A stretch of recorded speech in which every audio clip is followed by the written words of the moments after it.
Hi there, I'm Dimitris Charalambidis, and in this video we start our video series on AP Statistics 6.3, which is titled by Justifying a Claim Based on a Confidence Interval for a Population Proportion. We are not going to learn anything new. We will see, however, how everything we have learned so far on 6.2 will start making sense and will help us determine or proving or disproving any statements or claims. Let's begin with the first subtopic of my theory notes. Remember that you can always find all theory notes either on my site in an organized way or in the description below the video. So, how can we use a confidence interval to evaluate claims?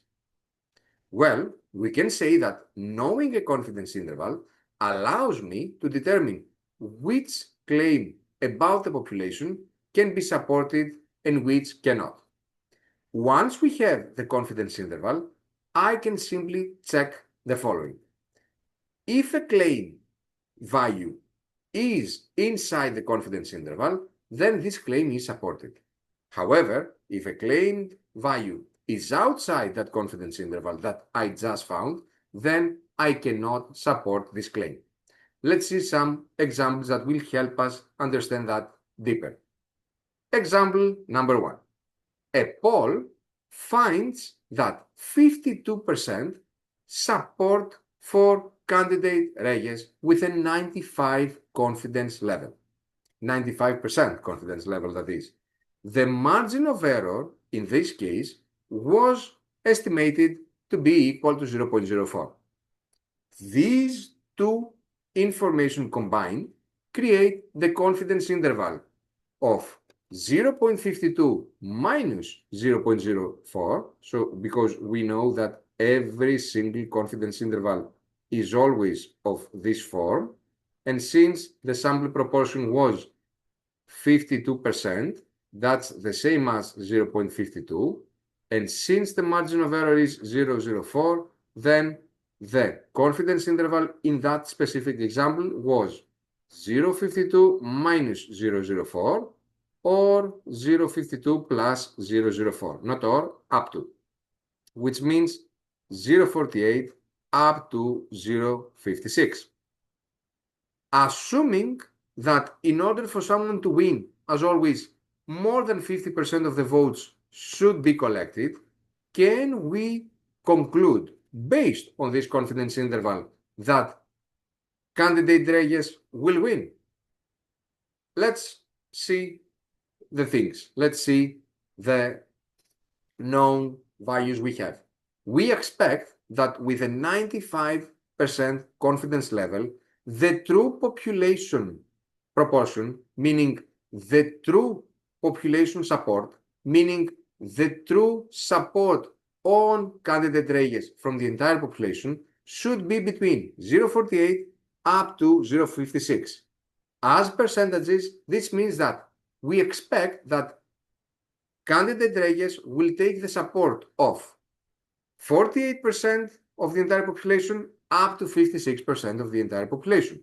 Now, we cannot be more specific on the exact proportion that he will get, on the exact percentage. We only know that we expect a percentage between 48% and 56%. If it's greater than 50%, which might be, everything is fine. Candidate Reyes won. If, however, is less than 50%, which also can happen, then he will not win. Therefore, based on this specific confidence interval, we cannot support the claim that he will definitely win. Let's see a second example. Let's assume that we have a confidence interval of 0.42 up to 0.52, which estimates that with a 95% confidence level, a bus service increase, the true population proportion regarding a bus service increase will be between these two numbers. Let's see some different claims. First of all, claim A, more than 90% support for the bus service increase. No, that's not possible. We expect that the actual proportion, the actual population proportion, will be between 0.42, which translates to 42%, up to 0.52, which translates to 52%. Saying that this would be greater than 90%, 90% is way above 0.52, it's false. We cannot support it. It might happen, we never know, but we cannot support it based on this confidence interval.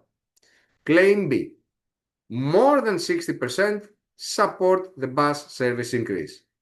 Again, it's not about how big or small it is, 90% or 60%.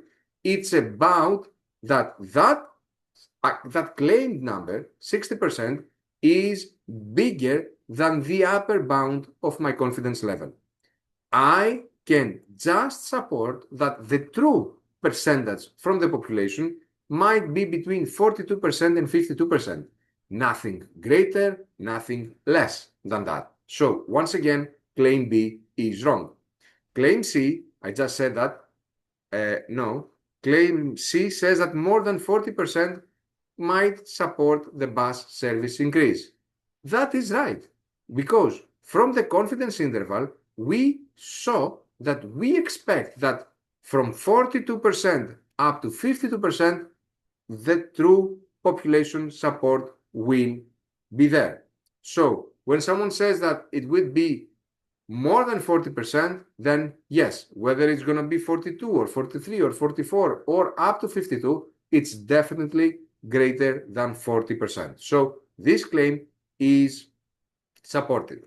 Finally, less than 10% support the bus service increase. We have to reject that one for the same reasons I rejected claims A and B.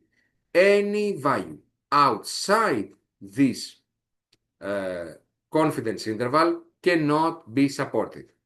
So, by sealing down this video, what do I need to keep in mind? More than X is supported only if X is below the lower bound, yes. Less than X is supported if X is above the upper bound. Approximately is supported only if that X is inside the found interval. Don't forget, always in these cases, we should use our logic. That's all for me. That's all for now. Like, share, subscribe. Thank you for watching. I'll see you on the next video of the same series.